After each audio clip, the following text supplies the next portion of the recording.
Hey everyone, welcome back to the Weekly Tea. Pour yourself a cup and settle in, because this week's roundup is overflowing. From celebrity relationship drama to workplace feuds and A-list legal battles, we've got it all. I'm Christy, and here's everything you need to know. It all kicked off with Chris Olsen finding himself in the crosshairs of his past romance. His ex-boyfriend, Patrick Johnson, took to TikTok this week with a pointed message seemingly aimed squarely at Chris. When you realize your ex completely exploited you for relationship views and used your real feelings to boost engagement, thank God I'm over his attention-seeking butt. Ouch. But the plot thickened when Patrick posted a follow-up clip explaining exactly why he was so bitter. In Argentina, at Taylor Swift's Eras tour, Chris and Patrick ditched the stadium before Taylor dropped the hook, "Karma is the guy on the Chiefs." Patrick says he rushed back to their hotel only to see Taylor's lyric post, and Chris went live claiming he'd witnessed every word. Internet sleuths spotted Chris's own bathroom TikTok and cried foul, "Is he a fake Swiftie? Didn't he just run for the exit mid-concert?" Chris answered the noise head-on in a heartfelt TikTok of his own. He spoke about learning early that owning your mistakes is simpler than blaming everyone else. He made it clear he wouldn't grovel to win back anyone who'd already written him off based on a one-sided tale. His message: if you hear a story without nuance and refuse to hear my side, you never really liked me to begin with. Harsh, maybe, but it has a ring of authenticity. Meanwhile, back at the office, Paige, one of the rotating hosts on the cancelled podcast you've heard Tana Mongeau and Brooke Schofield on, got her own public roasting. The crew was critiquing Coachella outfits when they landed on Love Island alum Leah Ketterby.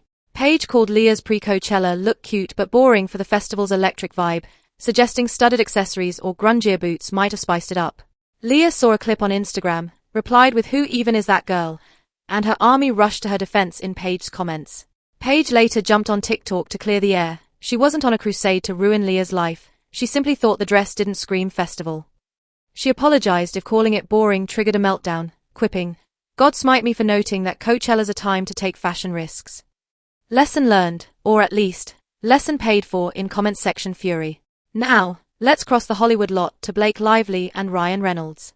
Their names have been popping up in headlines this week thanks to Travis Kelce, Taylor Swift's NFL star beau, quietly unfollowing Ryan on social media.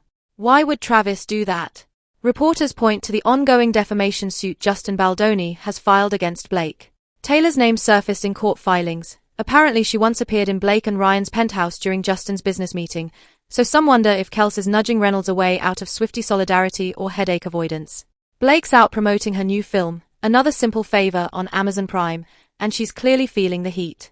Fans noticed a bit of razor-sharp shade baked into one scene. Her character quips, "I'll have to sue you into oblivion," spoken off camera in a clear nod to Baldoni's prediction about legal fallout. Director Paul Feig has defended that moment as creative license, but it's hard to ignore how a little dub-in line can sting. On Late Night, Blake addressed the lawsuit without naming names. She spoke passionately about how fear keeps women silent, thanked the community of vocal women who've had her back, and reiterated that she wasn't in the business of winning over skeptics. Whether you admire her courage or bristle at the PR spin, you've got to respect how she's steering this ship through choppy waters. Back on the dunghill of fandom, let's circle to Travis Kelce's unfollowing of Ryan Reynolds. Some outlets like Daily Mail and Page Six suggest Travis is simply fed up with all the drama. They speculate he doesn't want to be dragged into a lawsuit that mentions Taylor's name. After all, it's one thing for Blake and Ryan to duke it out in court. It's another to have the Kansas City tight end tangled in the headlines by association. Finally, let's not forget Anna Kendrick and Blake Lively's Another Simple Favor press tour. The two actresses have had to share the same carpet despite rumors of behind-the-scenes tension. This time around, instead of promoting Ryan's aviation gin, Blake and Anna whipped up mock tiny martinis on camera. Zero alcohol, lots of banter, and only a subtle reminder that Reynolds' brand might be best left off the set. So that's your weekly tea. Chris Olsen refuses to explain himself to trolls after his ex's scathing TikToks. Paige's boring dress critique blows up into a minor frenzy. Blake Lively serves shade and speaks out on Late Night while her lawsuit looms. Travis Kelce unfollows Ryan Reynolds. Serious blow or simple social media housekeeping? Anna Kendrick and Blake Lively navigate festival season press without stepping on Reynolds' brand. Which drama has you sipping your tea extra slow? Drop your take in the comments. Do you side with Chris in his refusal to win back naysayers? Was Leah's outfit critique fair, or should Paige have known better? Is Travis unfollowing Ryan a power move or just noise? Will Blake's "sue you into oblivion" come back to bite her? Hit subscribe for more gossip, and I'll catch you next week when the next wave of tea hits. Love you all. See you soon.